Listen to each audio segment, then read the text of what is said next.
നമസ്കാരം. ഇന്ന് 2025 മാർച്ച് 20 വ്യാഴം. ദേശാഭിമാനി മുഖപ്രസംഗം. അവതരണം രമ്യ മനോജ്. സുനിത വില്യംസ് നൽകുന്ന സന്ദേശം. ലോകം കാത്തു നിൽക്കുകയായിരുന്നു സുനിത വില്യംസിന്റെയും സംഘത്തിന്റെയും മടങ്ങിവരവിനായി. ആശങ്കയും ആകാംക്ഷയും ആഹ്ലാദത്തിന് വഴിമാറിയ നിമിഷത്തിൽ ഫ്ലോറിഡ തീരത്ത് ശാന്തമായ അറ്റ്ലാന്റിക് സമുദ്രത്തിൽ സുനിതയുടെയും സംഘത്തിന്റെയും പേടകം സുരക്ഷിതമായി ഇറങ്ങി. നാസയുടെ മിഷൻ കൺട്രോൾ റൂമിൽ മാത്രമല്ല, ലോകമെമ്പാടും ആഹ്ലാദാരവം ഉയർന്നു. സമൂഹ മാധ്യമങ്ങളിലും പൊതു ഇടങ്ങളിലും കുടുംബ സദസ്സുകളുമെല്ലാം സുനിത എന്ന ബഹിരാകാശ പറവ നിറഞ്ഞു. അതിരുകളില്ലാത്ത പ്രപഞ്ചത്തിന്റെ രഹസ്യങ്ങളിലേക്ക് ഊളിയിടാൻ കൊതിച്ചവളുടെ നിശ്ചയദാർഢ്യവും ഇച്ഛാശക്തിയും പ്രതിജ്ഞാബദ്ധതയും പ്രകടമായ 286 ദിവസം. പ്രതിസന്ധികളെ അവസരമായി കണ്ട് അതിജീവിക്കാനുള്ള കരുത്താണ് സുനിത നൽകുന്ന സന്ദേശം.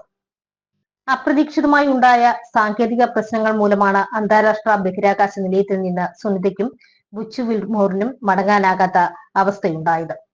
നാസയിലെ മുതിർന്ന ബഹിരാകാശ സഞ്ചാരികളായ ഇരുവരും ബോയിങ് സ്റ്റാർലറിന്റെ പ്രവർത്തനക്ഷമത പരിശോധിക്കുന്നതിനാണ് അതേ പേടകത്തിൽ യാത്ര തിരിച്ചത്. 10 ദിവസത്തെ ദൗത്യം. പാതി വഴിക്ക് തന്നെ പേടകത്തിന് ഗുരുതര സാങ്കേതിക തകരാർ ഉണ്ടായെങ്കിലും ഇരുവരും സുരക്ഷിതരായി നിലയത്തിൽ എത്തിച്ചേർന്നു. കഴിഞ്ഞ വർഷം ജൂൺ 6-നായിരുന്നു ഇത്. സ്റ്റാർലൈനർ പേടകത്തിൽ മടക്കയാത്ര സുരക്ഷിതമല്ലെന്ന് കണ്ട് അത് ഒഴിവാക്കി. പേടകം ഒക്ടോബറിൽ ആളില്ലാതെ തന്നെ ഭൂമിയിലേക്ക് അയച്ചു. ഇരുവർക്കുമായി പകരം പേടകം അയക്കാൻ നാസയ്ക്കായില്ല. ഇതിനെ തുടർന്ന് ഇരുവരുടെയും മടക്കം അനിശ്ചിതമായി നീട്ടി. ഇതിനിടെ അന്താരാഷ്ട്ര ബഹിരാകാശ നിലയത്തിലെ പ്രധാന അറ്റകുറ്റപ്പണികളുടേതടക്കമുള്ള ചുമതല ഇരുവർക്കും നാസ നൽകി. സുനിതയ്ക്ക് നിലയത്തിന്റെ കമാൻഡർ പദവി. 1/4 നൂറ്റാണ്ട് പിന്നിടുന്ന നിലയത്തിന്റെ അകത്തും പുറത്തുമുള്ള ഏറ്റവും വലിയ അറ്റകുറ്റപ്പണിക്കാണ് ഇരുവരും നേതൃത്വം നൽകിയത്. 2 ദിവസങ്ങളിലായി മണിക്കൂറുകൾ നീണ്ട സ്പേസ് വാക്ക് നടത്തിയും സുനിത ചരിത്രം സൃഷ്ടിച്ചു. ഇതുകൂടാതെ മാനവരാശിക്ക് പ്രയോജനപ്പെടുന്ന നിരവധി പരീക്ഷണങ്ങളിലും ഗവേഷണങ്ങളിലും അവർ പങ്കാളികളാവുകയും ഏകോപിപ്പിക്കുകയും ചെയ്തു. ഭൂമിയിലേക്കുള്ള മടക്കം അനിശ്ചിതമായി നീളുമ്പോഴും തളർച്ചയില്ലാതെ കൂടുതൽ കരുത്തോടെ തന്റെ ചുമതല കൃത്യതയോടെ നിർവഹിക്കുന്ന സുനിതയാണ് കാണാൻ കഴിഞ്ഞത്. വിദ്യാർത്ഥികൾക്കും മറ്റുമായി പതിവായി നടത്തിയ സംവാദങ്ങളിൽ ആത്മവിശ്വാസത്തോടെയുള്ള പ്രതികരണങ്ങളാൽ അവർ പുതുതലമുറയെ പ്രചോദിപ്പിച്ചു. ഒളിമ്പിക്സ് വേളയിൽ നിലയത്തിൽ മിനി ഒളിമ്പിക്സ് സംഘടിപ്പിച്ചതും സുനിതയായിരുന്നു.